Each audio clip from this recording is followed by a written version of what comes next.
JSC church family फिर से welcome है आज की मिडवीक सर्विस में, है ना। संडे सर्विस अच्छा था और आज की मिडवीक सर्विस में आप सबका स्वागत है। और फिर से आए हम प्रार्थना में जाएंगे। प्रभु हम आपको धन्यवाद देते हैं सुंदर समय के लिए प्रभु, जो तुमने हमें दिया प्रभु। फिर से प्रभु आज इस वीक के मीट में प्रभु पिता हम आपकी आराधना करने आए प्रभु पिता।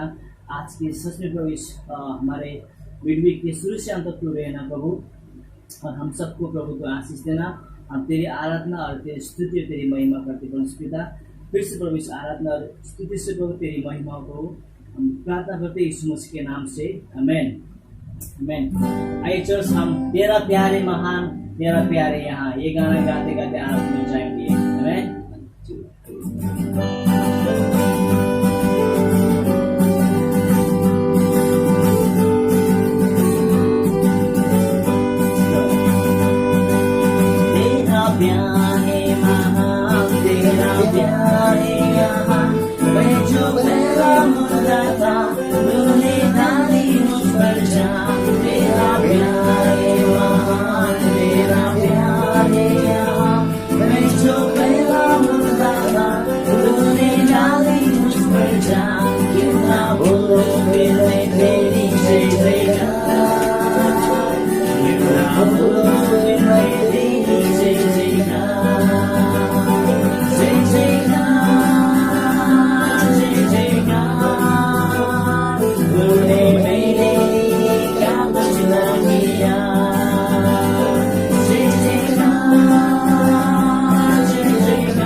Yeah.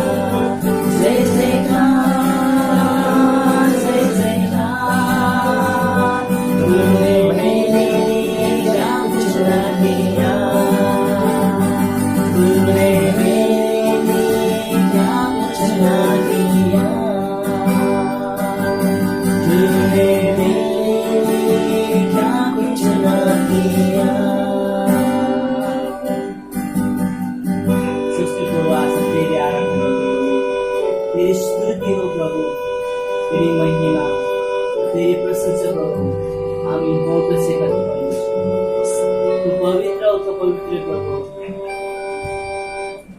तू असंभव का संभव करता है परमेश्वर, तेरे जैसा कोई नहीं। तू महान प्रभु, हम तेरी चरण पर आते हुए समय पर और स्तुति गाते प्रभु, सच सारी सृष्टि के मालिक आप प्रभु, सारे सब लोग के सहारा आज तू प्रभु, और हम सबको बचाने वाला, और हम सबको प्रभु, हम सबका रखवाला आज तू प्रभु। हम दिल से को तेरे हाथ में तेरी स्तुति करना चाहते हैं। सृष्टि के मालिक तुम्ही हो, सारी सृष्टि के रक्षक तुम्ही हो, करते हैं तुझको सादर प्रणाम, गाते हैं तेरे गुणगान। सारी सृष्टि के मालिक तुम्ही हो, सारी सृष्टि के रक्षक तुम्ही हो, करते हैं तुझको सादर प्रणाम, गाते तेरे गुणगान।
फिर से प्रभु आज की बाकी के समय हम तेरे हाथ में सब इस आराधना इस गीत से प्रभु आज तेरी महिमा हो।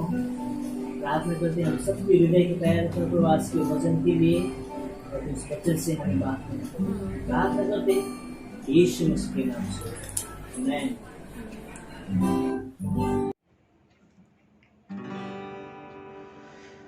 कैसे मैं तेरी महिमा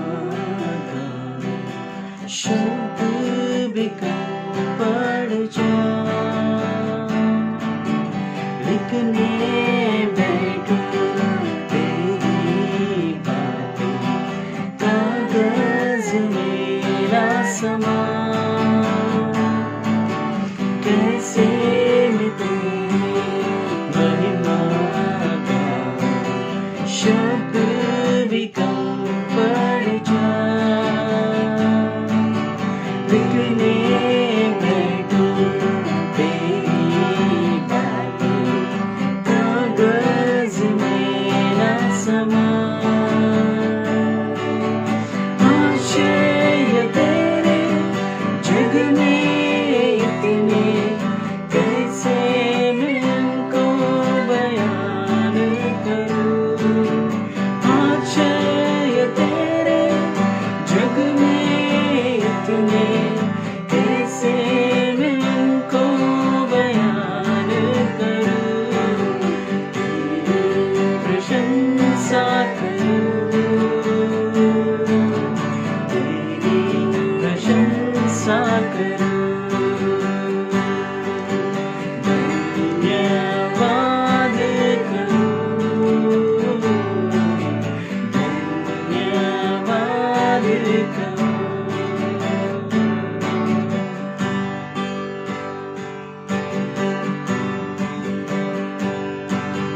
किससे करूं मैं तेरी तुलना, कौन है तेरे समान, तूफान भी सुनकर तेरी माने, सागर भी हट जाए, किससे करूं मैं तेरी तुलना, कौन है तेरे समान, तूफान भी सुनकर तेरी माने, सागर भी हट जाए,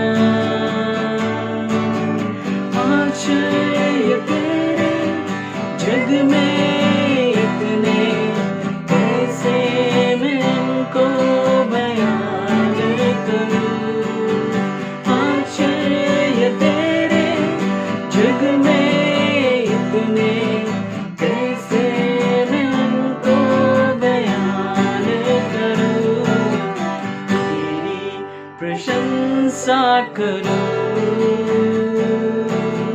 तेरी प्रशंसा करूं, धन्यवाद करूं, धन्यवाद करूं।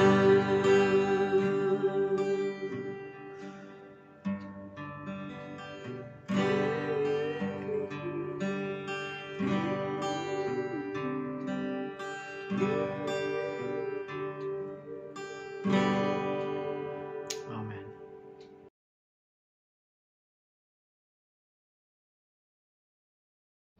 God wants me to abide in Him. परमेश्वर चाहता है कि मैं उसमें बना रहूं। And this is the most important lesson Jesus would ever teach us. सबसे अच्छा सबक जो यीशु सिखाएगा, I want you to walk in my presence मैं चाहता हूं कि every तुम day. चलो मेरे उपस्थिति में रोज। To abide in Him means उसके अंदर बने रहने का मतलब ये to है lean on Jesus for everything. हर चीज के लिए उस पर भरोसा करना, To trust Him every day. उस पर रोज उस पर विश्वास करना। And I've been trying to put this into practice this last week और पिछले हफ्ते में कोशिश कर रहा था कि इसको मैं इस्तेमाल प्रयोग कर because सकूं, it's so easy to forget it. क्योंकि इतना आसान है इसको And as भूलना। I'm driving or as I'm walking on the streets, और जब मैं गाड़ी चला रहा हूँ या मैं सड़क पे चल रहा हूँ, I talk to the Lord मैं परमेश्वर से बातें करता and I हूँ say, Lord, I need you. और मैं कहता हूँ परमेश्वर मुझे I तुम्हारी depend जरूरत on है, you. I depend on you. मैं आप पे निर्भर करता हूँ। Right now I sit at your feet. अभी इस समय में मैं आपके चरणों पे बैठा हूँ। Tell me what you're thinking.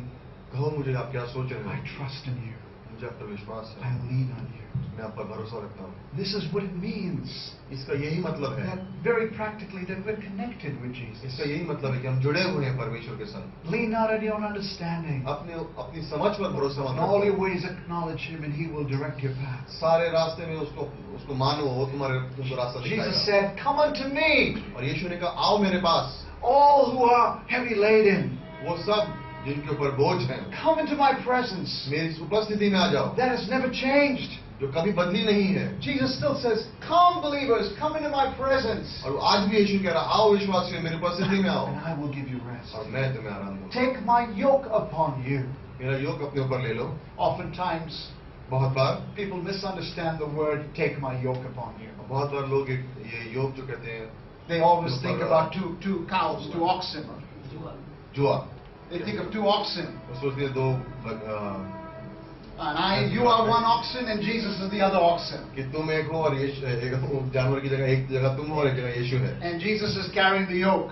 और परमेश्वर उस यीशु को उठाया हुआ And है। he's stronger, so when he carries the yoke, then you don't have to carry the yoke. और ये सोचते हैं कि अगर उसने उठाया हुआ तो तुम्हें उठाने की जरूरत नहीं That's है। a completely wrong illustration. वो गलत कहानी है। When in Israel's days, Israel के दिनों में when a rabbi or a teacher had disciples, जब एक रैबा और एक उसके शिक्षक होते थे, the disciple was said to be yoked to the rabbi.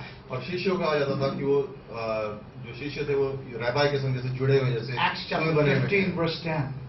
प्रेरितों के काम 15:10 में Peter said, these people are not able to bear the yoke of the Judaizers like we did. और पतरस कह रहा है कि इन लोगों से वो बोझ नहीं उठा पा रहे उस सुए का, That's a yoke. जो एक सुआ है। And what Jesus was saying very simply, और यीशु जो साधारण रूप the से कह रहे next थे, verse clarifies it. अगली पंक्ति उसमें बताती Take है my yoke कि मेरा सुआ लो and learn from me, और मुझसे सीखो and I will give you rest और मैं तुम्हें in आराम your दूंगा souls. तुम्हारे प्राणों को। So when we are abiding in Him, तो जब हम उसमें बने हुए हैं, when you are coming to church, जब आप कलीसिया से आ रहे हो, when you go to Bible studies, जब आप बाइबल स्टडी जाते हो, when you are gathering together to learn about Jesus, जब आप मिल के एक साथ यीशु के बारे में जानना चाहते हो, you will find intimacy, आप जाओगे, एक नजदीकी रिश्ता पाओगे you परमेश्वर will से find rest in और your आप souls. अपने प्राणों में आराम पाओगे। That's what Jesus said. यही परमेश्वर कह रहा है। The life that we live जो जीवन हम जीते हैं, is an exchange life. जैसे मानो एक बदलाव का जीवन है। Paul said, पौलुस ने कहा, the life I live, I do not live, but Christ lives in me. कि जो जीवन में जी रहा हूँ मैं खुद नहीं जी रहा हूँ, लेकिन यीशु मुझ में जी रहा है। How does Christ live in me? किस तरह से यीशु मेरे अंदर जीता है? Through the Holy Spirit. पवित्र आत्मा के द्वारा। Now I want you to understand this. अब मैं चाहता हूँ आप समझे इस बात को। Jesus is the vine, यीशु दाख लगता है, He is the head, वो जैसे सर है, and we are the branches. हम टहनियाँ हैं, And we are to be connected with Him. और हम जैसे उसके संग जुड़े हुए हैं। And the Holy Spirit और जो पवित्र आत्मा है, is the sap that flows through the vine. The juice, if you would. जो रस है उस पेड़ का, उसका, Yes. That's the Holy Spirit's life. वो पवित्र आत्मा का जीवन है। Now when does the Holy Spirit flow in us? कब वो पवित्र आत्मा हमारे जीवन में When है? do we have this exchange life? कब हमारा ये जीवन जैसे बदलाव का जीवन हो जाता है? When the branch is surrendered to the vine. जब वो टहनी है, उसने जैसे आत्मसमर्पण किया हुआ उस दाखलता, When the branch is surrendered to the vine, जब वो टहनी उस दाखलता के संग उसने आत्मसमर्पण when किया you हुआ are है, leaning upon Jesus, जब आप यीशु के ऊपर निर्भर हो, it's another way of saying एक अलग तरीका है कहने का you're surrendered to Christ. कि आपने आत्मसमर्पण किया हुआ यीशु को, You are available to the Holy Spirit. पवित्र आत्मा के लिए आप तैयार हो कोई भी कार्य And the के लिए। Holy Spirit begins to flow in you. और पवित्र आत्मा जैसे आपके अंदर बहने शुरू हो He जाता है begins to have control over you. और आपके जीवन पे जैसे वो मार्गदर्शन देना And शुरू you हो जाता है, experience His fruit, His joy, His love, His peace. और उसके आनंद, प्रेम और शांति आपके अंदर आप उसका अनुभव करते हैं। And this is what okay, good evening church family. आज आप सबका स्वागत करते हैं आज की शाम की सभा में। मुझे नहीं पता और कितने दिन इस तरह से हमें लाइव सर्विस करना पड़ेगा, यूट्यूब के द्वारा सर्विस करना पड़ेगा, लेकिन मैं रियली फिर भी धन्यवाद देता हूँ आप लोगों में से कई सारे लोग जो रियली विश्वास योग्य हो। आप रियली मैं रियली प्रे करता हूँ आप सभी के लिए। Thank you God, really thank you आप सभी के जीवन के लिए और आप सभी के विश्वास योग्यता के लिए। और ओके, आज की सभा शुरू करने मेन मैसेज शुरू करने से पहले लेट्स एक पंक्ति में शुरू करना चाहता हूँ। आज दानियल के जीवन से मुझे आपको बात करना है कि दानियल के विश्वास के बारे में बात करना है कि दानियल एक यंग लड़का था, जवान लड़का था और वो रियली गॉड के लिए विश्वास योग्य था। तो दानियल के विश्वास के बारे में कुछ चीजें हम लोग बात करेंगे। तो लेट्स शुरू करते हैं दानियल का 6वां अध्याय उसकी 25वीं पंक्ति से। ओके, दानियल का 6वां अध्याय उसकी 25वीं पंक्ति, इसमें लिखा है कि तब दारा राजा ने सारी पृथ्वी के रहने वाले देश देश और जाति जाति के सब लोगों और भिन्न भिन्न भाषा बोलने वालों के पास यह लिखा, तुम्हारा बहुत कुशल हो। मैं यह आज्ञा देता हूं कि जहां जहां मेरे राज्य का अधिकार है, वहां के लोग दानियल के परमेश्वर के सम्मुख कांपते और थर थराते हुए, क्योंकि जीविता और युगानुयुग तक रहने वाला परमेश्वर सिर्फ वही है। इमेजिन करो, दानियल का राजा ये वर्ड बोल रहा है कि दानियल के परमेश्वर जो युगानुयुग जीविता और युगानुयुग तक रहने वाला परमेश्वर है, उसका राज्य अविनाशी और उसकी प्रभुता सदा स्थिर रहेगी। 27 पंक्ति, जिसने दानियल को सिंहों से बचाया है, वही बचाने और छुड़ाने वाला है। स्वर्ग में और पृथ्वी पर चिन्हों और चमत्कारों का प्रकट करने वाला है। मुझे रियली आज के समय दानियल के विश्वास के बारे में बात करना चाहता हूँ। पैसेज मुझे रियली अच्छा लग रहा था। दानियल कई सारे लोगों में से कैरेक्टर में से मुझे एक दानियल का कैरेक्टर रियली अच्छा लगता है, जो कि आज मैं आप लोगों के साथ इसके बारे में बात करना चाहता हूँ। यंग लड़का, सीरियसली बहुत विश्वास योग्य था, रियली विश्वास योग्य था, विश्वास योग्य दास था दानियल, जिसके बारे में आज हम लोग रियली सीखेंगे आज की शाम की सभा में। लेट्स उससे पहले प्रार्थना करते हैं, उससे स्टार्ट करते हैं। ओके, प्रभु यीशु, हम धन्यवाद देते हैं आज के दिन के लिए। प्रार्थना करते गॉड, आप रियली इस सभा के द्वारा इस यूट्यूब में जो भी देख रहे, आप सभी को आशीष देना। थैंक यू गॉड उनके विश्वास योग्यता के लिए। Thank you really God. मैं रियली चाहता हूँ गॉड कि हम सब ग्रो हो। इन दिनों में हमें रियली जरूरत है कि हम ज्यादातर एक दूसरे के आपके नजदीक आए, ज्यादा संगति करें, एक दूसरे से आपके बारे में ज्यादा बात करें। हमें आपके साथ रिश्ता चाहिए, एक मजबूत रिश्ता चाहिए, वैसे नहीं जैसे जस्ट नॉर्मल हो। हमें गॉड आपके साथ एक स्पेशल रिश्ता चाहिए, जिसमें हम कह सकते हैं कि आप हमारे लिए खास हो, हम आपसे प्रेम करते हैं, हम आपके साथ चलने के लिए तैयार है, हम आपके साथ खड़े रहने के लिए तैयार है, हम आपके लिए विश्वास योग्य बनने के लिए तैयार है। रियली गॉड हमें मदद करना गॉड। दानियल के जीवन से कई सारी चीजें आज की शाम हम सीख सके, ये प्रार्थना करते हैं गॉड। आप रियली ब्लेस करना इस मैसेज से, यीशु मसीह के नाम से प्रार्थना करते हैं, आमीन आमीन। ओके, सो लेट्स शुरू दानियल के जीवन के बारे में, विश्वास के बारे में। बाइबल में बहुत सारे कैरेक्टर ऐसे हैं जो रियली विश्वास योग्य है, उनमें से एक दानियल है। और हम सब जानते हैं कि दानियल अभी इजराइल देश में नहीं है, दानियल एक बंधुआई में है। बंधुआई में समय में उसे दानियल, मैं पूरी कहानी नहीं जाऊंगा, बट शॉर्टकट में अगर मैं आपको बताऊं, दानियल को बंधुआई में लेके गया था, और जब उसे बंधुआई में लेके गए थे तब वो एक गुलामी, एक दास की तरह लेके गए थे। ओके, लेकिन दानियल की और दानियल के दोस्तों में उनकी विश्वास योग्यता, उनकी ईमानदारी को देखकर, उनको ये सब देखकर राजा उनके जीवन में बहुत खुश था। मुझे दानियल के पहले अध्याय की कुछ कहानी पसंद है, याद है, जिसमें दानियल को कहा गया था कि राजा के मृत्यु के सामने चढ़ाए हुए खाना खाने के बारे में, और राजा दानियल ने स्ट्रांगली मना किया था। आई थिंक दानियल में भी कहना चाहता है कि ओके राजा, आपने हमारे कपड़े बदले, हमने कुछ नहीं कहा, आपने हमारी भाषाएं बदली, हमने कुछ नहीं कहा, आपने हमारे रहन सहन तौर तरीके बदले, हमने कुछ नहीं कहा, आप हमारी संस्कृति बदलने की कोशिश कर रहे हो, वो भी हमने कुछ नहीं कहा, इवन आपने हमारे नाम तक बदल दिए, तभी भी हमने कुछ नहीं कहा। लेकिन जब अब आप हमें हमारे विश्वास को बदलने की बात कर रहे हो, तो ये हमसे नहीं होगा। हम आपके मृत्यु के सामने जो भी ये भोजन था, वो भोजन हम नहीं खाएंगे, राइट। और वो स्ट्रांगली वहां पर खड़ा हो जाता है। यंग लड़का स्ट्रांगली राजा के सामने खड़ा होकर बोलता है कि ये हमसे नहीं होगा, राइट। और रियली ये सुपर उसका डिसीजन था।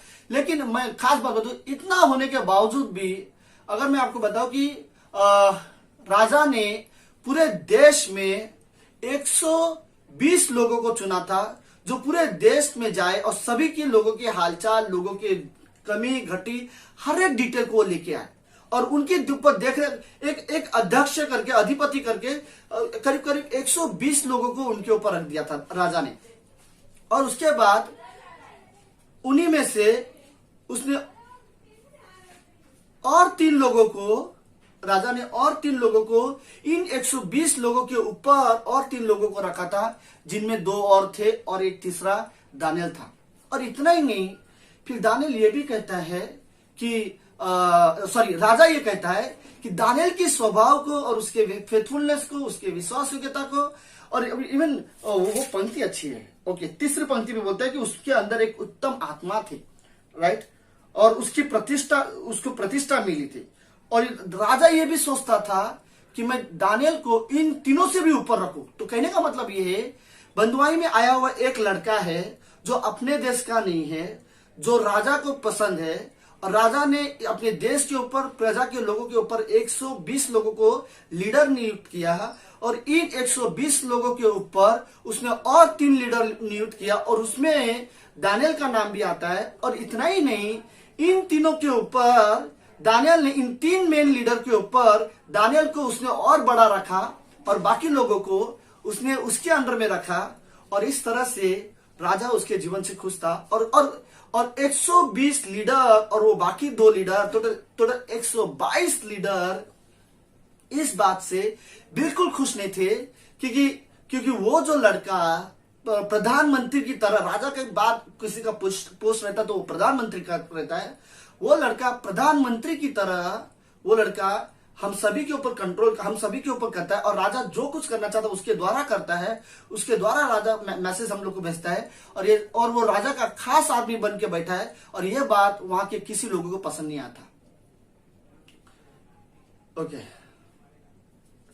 122 लोगों ने कहा ये हमारे देश का लड़का है नहीं, लेकिन राजा ने इसको बहुत प्यार करता है, हमें कुछ करना पड़ेगा। और फिर उन लोगों ने दानियल के खिलाफ एक षड्यंत्र रची, और उन्होंने कहा कि लस हम दानियल को गिराते हैं और दानियल के खिलाफ कुछ योजना बनाते हैं। मुझे वो पंक्ति पसंद आई, मैं वो पढ़ना चाहता हूँ। ओके, मैं जस्ट कहानी बताता हूँ। उसके बाद वो 122 लोग वापस इकट्ठा हुए, और सब लोग आपस में दानियल के बारे में क्या करने लगे। आई थिंक चौथी पंक्ति में बोलता है, तब अध्यक्ष और अधिपति राजकार्य के विषय में दानियल के विरुद्ध दोष ढूंढने लगे कि कुछ तो उसके अंदर कमी हो, लेकिन वह विश्वास योग्य था और उसके काम में कोई भी भूल या दोष न निकला। वे ऐसा कोई अपराध या दोष पा नहीं सके। उन लोगों ने दानियल के ऊपर कोशिश किया था कि दानियल में कुछ तो ऐसी गलती या कुछ तो ऐसे मिस्टेक ढूंढा जाए जिससे हम राजा के बता सके और दानियल को राजा के खिलाफ कर सके, लेकिन उनको एक भी ऐसी गलती उनको नहीं मिली जो जिससे वजह से एक भी ऐसी गलती नहीं मिली ताकि वो राजा के पास लेके जाके दानियल पर दोष लगा सके। ओके, फिर उन्होंने कहा कि दानियल विश्वास योग्य है, मुश्किल है, उसके अंदर एक भी गलती नहीं मिलेगी। अगर अब की बार अगर दानियल को फंसाना है तो सिर्फ एक ही तरीका है, वो ये है कि दानियल अपने परमेश्वर से प्रार्थना करता है। हम नियम निकालेंगे 30 दिन तक इस धरती पर कोई भी अपने देश पर 30 दिन तक अपने कोई भी अन्य देवता और अन्य परमेश्वर की उपासना नहीं करेंगे और अन्य देवता की आराधना या प्रार्थना नहीं करनी चाहिए। और उन्होंने ये रूल निकाला और राजा को उन्होंने कहा, सारे लोगों ने साजिशें रखी, षड्यंत्र रचा और राजा को कहा ऐसा करने की जरूरत है। हम सभी अधिपतियों ने मिलकर डिसाइड किया, आपको ये डिसीजन लेना जरूरी है। और फिर राजा ने हाँ बोल दिया और फिर राजा ने वहां पर सिग्नेचर कर दिया उस लेटर पर। और सिग्नेचर होने के बाद मुझे पसंद है 10वीं पंक्ति में, दानियल को मालूम हुआ कि उस पत्र पर हस्ताक्षर हो गया है। वो लोग ने, राजा ने सिग्नेचर कर दिया है।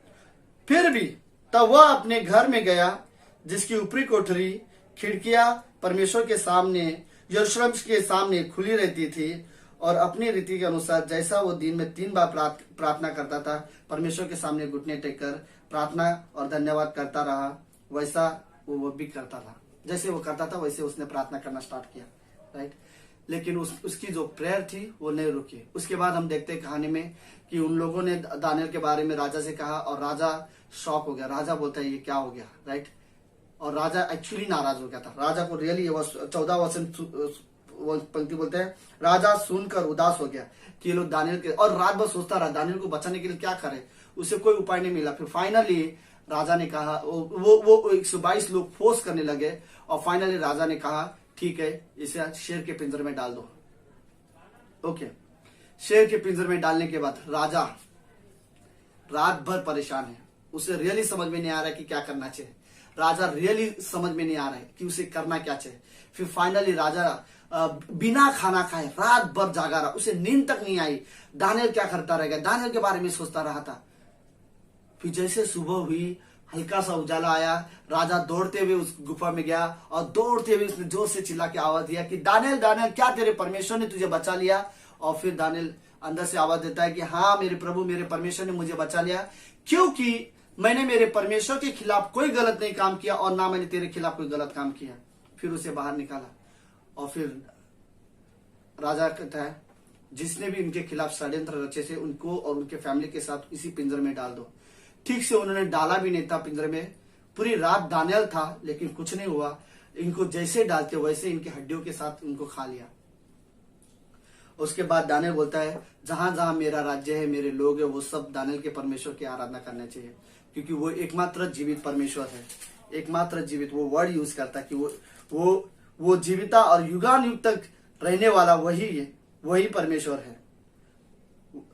उसका राज्य अविनाशी और उसकी प्रभुता सदा स्थिर रहेगी। आई थिंक सो लेट्स, मुझे रियली कुछ चीजें इस अध्याय में मुझे कुछ चीजें रियली अच्छा लगा दानियल के बारे में, जो कि मुझे आज आप लोग के साथ शेयर करना चाहता हूँ। सो लेट्स कुछ चीजें रियली जो मुझे अच्छा लगा मैं वो बात बताना। सबसे पहली चीज जो मुझे रियली अच्छा लगा वो 3 में कि जब यह देखा गया कि दानियल में उत्तम आत्मा रहती थी। ये उत्तम आत्मा कौन थी? राइट, मैं भी जहां तक मैं बिलीव करता हूँ पवित्र आत्मा उसे लीड करते थे। राइट, पवित्र आत्मा की अगुवाई में दानियल चलता था। हम रियली विश्वासी हम सभी को जरूरत है, हमारे अंदर पवित्र आत्मा है, हम उसे क्यों बुझाएं, हम उसे क्यों निराश करें, हम क्यों उसे शोकित करें? वो हमारी अगुवाई के लिए, हमारी सहायता के लिए दिया गया है और हमें जरूरत है कि हम उसके नियंत्रण में रहे।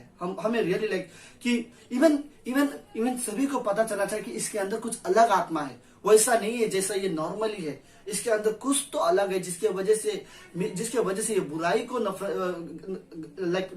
पसंद नहीं करता या गलत चीजों को पसंद नहीं करता। इसके वजह से ये फेथफुल है, इसके वजह से ये ईमानदार भी है और कुछ तो है इसके अंदर। और वो सारी चीजें राजा ने उसके अंदर चीजें देख ली थी। राइट, और मैं भी शायद इसीलिए राजा ने उसको बट मैं रियली चाहता हूँ कि हम सभी के अंदर पवित्र आत्मा है और लेट्स पवित्र आत्मा को हमारे अंदर काम करने दो। कि अगर जब वो हमारे अंदर काम करेगा तो हमारे अंदर एक अलग आत्मा है, एक नया स्वभाव है, एक नई रास्ते में वो हमें लीड करेगा। और रियली वो इस संसार की तरह नहीं है, वो स्वर्गीय स्वभाव में आया हुआ है और वो हमें स्वर्गीय स्वभाव में लीड करता है, परमेश्वर की उपस्थिति में हमें लेके जाता है। और हमें रियली चाहिए कि वो पवित्र आत्मा हमें लीड करे। हम गलातियों के अध्याय में हम जो स्टडी कर रहे थे, गलातियों के अध्याय में कहता है कि यीशु मसीह के अंदर जो आत्मा था वही आत्मा आज हमारे अंदर है, ताकि हम परमेश्वर को हे अब्बा हे पिता पुकार सकते हैं। आई थिंक मैं रियली कहता हूँ यीशु मसीह इस धरती पर रहता था, पवित्र आत्मा उसके अंदर थी और वो पवित्र आत्मा जो उसे लीड करती थी वो सेम पवित्र आत्मा आज हमारे अंदर है। वही आत्मा जो यीशु मसीह को यूहन्ना के 17वें अध्याय में जब यीशु मसीह प्रार्थना कर रहा था उसे लीड कर रहा था, वही आत्मा जो गतसमनी के बगीचे में यीशु मसीह प्रार्थना कर रहा था उसे लीड कर रहा था, वही आत्मा जो यीशु मसीह को 40 दिन 40 रात उपवास प्रार्थना में उसे लीड कर रहा था, उसकी परीक्षा में उसे अगुवाई कर रहा था। आई थिंक वही आत्मा आज हमारे अंदर है। वही आत्मा के साथ जब यीशु मसीह प्रार्थना करता था अपने परमेश्वर को मेरा परमेश्वर पुकारता था, वही आत्मा अब मेरे अंदर है और अब मैं वही आत्मा से परमेश्वर को मेरा परमेश्वर बोल सकता हूँ, अब्बा पिता बोल सकता हूँ। आई थिंक वही आत्मा आज हमारे अंदर है और उसी आत्मा के द्वारा हम परमेश्वर की आराधना कर सकते हैं। जब तुम आराधना करो, जब तुम अपने बाइबल पढ़ते हो, जब तुम रियली विश्वासी हो परमेश्वर से प्रेम करते हो या एक दूसरे के साथ तुम स्वभाव में व्यवहार करने की कोशिश करते हो, वही आत्मा हमें लीड करे, वही आत्मा मुझे लोगों को माफ करने में मेरी मदद करे, वही आत्मा रियली मेरी सहायता कर सकता है। हमारे अंदर वही आत्मा है। राइट, जो यीशु मसीह के अंदर था, जो दानियल के अंदर था, वही आत्मा आज हमारे अंदर है। आई थिंक रियली हमें अपने पवित्र आत्मा को शोकित नहीं करना चाहिए जो हमारी अगुवाई के लिए आया गया है। राइट, पाप बुराई गलत चीजों में जब मैं चलता हूं मैं मेरे अंदर पवित्र आत्मा को बुझाता हूं, मैं मेरे अंदर पवित्र आत्मा को शोकित करता हूं। यीशु मसीह स्वर्ग जाने के बाद सबसे बेस्ट चीज, सबसे बेस्ट तोहफा जो हमें दिया गया है मनुष्य को, वो है पवित्र आत्मा। और हमें उनका अनादर नहीं करना चाहिए, उस तोहफे का हम अनादर नहीं कर सकते। वो रियली एक व्यक्ति है। राइट, और वो शोकित हो सकता है जब हम गलत करते हैं। हमें रियली चाहिए कि हम उसके अधीन रहे और उसको सबमिट करें। दानियल की खास बात यही थी कि उसके अंदर एक आत्मा थी। राजा समझ गया था कि इसके अंदर एक अलग आत्मा थी और राजा में भी शायद ये नहीं समझ पाया होगा कि वो परमेश्वर की ओर से आत्मा पवित्र आत्मा था। वही पवित्र आत्मा आज हमारे अंदर है। ओके, लेट्स दूसरी चीज मुझे वहां पर रियली अच्छा लगा कि लोग कोशिश कर, दानियल में लोग दोष ढूंढ रहे थे। राइट, और दोष ढूंढने के बाद भी उन लोगों को उसमें कोई दोष मिला नहीं, लेकिन एक चीज उनको दानियल के अंदर मिला, वो था दानियल विश्वास योग्य है। मैं भी लाइक ये रियली सीखने वाली चीज है कि हम जिस कंपनी में, दानियल इस समय में इजराइल देश में नहीं है, वो दूसरे शहर में है बंधुआई बन के। हम भी इस संसार में किसी भी कंपनी में जॉब करते हैं, नौकरी करते हैं, लेकिन हमें रियली जरूरत है कि हमारे काम वाले, ऑफिस वाले दोस्त में भी, संसार के दोस्त या पड़ोसी हमारे अंदर एक स्वभाव को देख सके, और वो स्वभाव ये है विश्वास योग्यता। राइट, हमारे अंदर परमेश्वर के लिए और एक दूसरे के लिए हमारे अंदर एक विश्वास योग्यता को देख सके। हमें रियली जरूरत है कि हम हमारे अंदर विश्वास योग्य बने रहे। मुझे चौथी पंक्ति वो वर्ड रियली अच्छा लगा कि दानियल के विरुद्ध दोष ढूंढने लगे, परंतु वह विश्वास योग्यता, उसके काम में कोई भूल या कोई दोष न निकला, और वे ऐसा कोई अपराध या दोष पा नहीं सके। आपके जीवन रियली ऐसा हो कि आपके अंदर कोई सांसारिक चीजें मिल ना सके, कोई फ्लैश की चीजें मिल ना सके, कोई सांसारिक चीजें आपको कंट्रोल ना कर सके। लोग आपको विश्वास योग्य देखे, आपको ईमानदारी देखे, आपके मन की खराई को देख सके, आपके हृदय को शुद्धता को देख सके। राइट, आई थिंक आपके अंदर रियली विश्वास योग्यता को देख सके। हमें रियली जरूरत है कि इस दुनिया में हम विश्वासी को जरूरत है कि हम भले ही अविश्वास कंपनी में जॉब कर रहे हैं, लेकिन हमें वहां पर परमेश्वर के भय की वजह से विश्वास योग्य रहने की जरूरत है। इवन जो तीसरी कुछ चीजें जो मुझे वहां पर रियली अच्छा लगा। ओके लेट्स दानियल प्रार्थना करता है। राइट, दानियल जैसे 10वीं पंक्ति में, जब दानियल को मालूम हुआ कि उसके पत्र पर हस्ताक्षर किया गया है, तब वह अपने घर में गया, जिसकी ऊपरी कोठरी की खिड़कियां यरूशलेम के सामने खुली रहती थी, और अपनी रीति के अनुसार जैसा वो दिन में 3 बार अपने परमेश्वर से सामने घुटने टेक कर प्रार्थना करता, धन्यवाद करता था, वैसा ही तब भी करता। दानियल को पता चला कि इन्होंने एक लेटर बनाया है, और उसमें राजा ने भी साइन कर दिया है कि कोई प्रार्थना नहीं करना चाहिए। उसके बावजूद भी वो लेटर पता चलने के बावजूद भी वो जाके प्रार्थना करने बैठा है। आई थिंक लाइक कई बार विश्वासी के अंदर ये बोल्डनेस रियली होनी चाहिए। राइट, कि परिस्थिति कैसे भी हो, मेरे लाइफ में मेरा प्रेयर लाइफ इंपॉर्टेंस है। राइट, और मैं भी लाइक कई बार प्रेयर लाइफ में रियली चैलेंजेस आती है। कई ऐसा डेफिनेटली होता है कि प्रेयर लाइफ में रुकावट आएगी, लाइक सिचुएशन मेंटली कई भी तरीके से, लेकिन प्रेयर लाइफ में रियली रुकावट आ सकती है। और हम विश्वासी को रियली जरूरत है समझने की कि प्रेयर लाइफ में, हमारे प्रेयर लाइफ में रुकावट जरूर आएगी, लेकिन हमें विश्वासों के रहना है अपने प्रेयर लाइफ के लिए। ओके, मेरा एक सवाल ये है। ओके, दानियल यरूशलेम के शहर को देखकर उस खिड़की के सामने, जिस खिड़की के सामने पूरा यरूशलेम शहर दिखाई देता था, उसी खिड़की के ऊपर क्यों प्रार्थना करता था? आपको मैं उसके बारे में एक्सप्लेन करना चाहता हूँ। ओके, सुलेमान ने जब मंदिर बनाई थी, वो मंदिर बनाने के बाद सुलेमान ने ये स्टेटमेंट कहा था कि परमेश्वर जो भी दूसरा इतिहास का 7वां अध्याय उसकी 14 और 15वीं पंक्ति, परमेश्वर यदि किसी इंसान से पाप या गलती हो जाए और वो पश्चाताप के लिए इस मंदिर पर आए और आपसे प्रार्थना करे, तो आप प्लीज उसकी प्रार्थना सुनना और आप उसने उत्तर देना। परमेश्वर ने उसके उत्तर में एक जवाब भी दिया था कि जो भी इस मंदिर पर आएगा और प्रार्थना करेगा, अगर उसने गलती किया है और वो प्रार्थना करेगा, माफी मांगेगा, मैं उसकी प्रार्थना सुनूंगा, उसके जीवन को माफ कर दूंगा।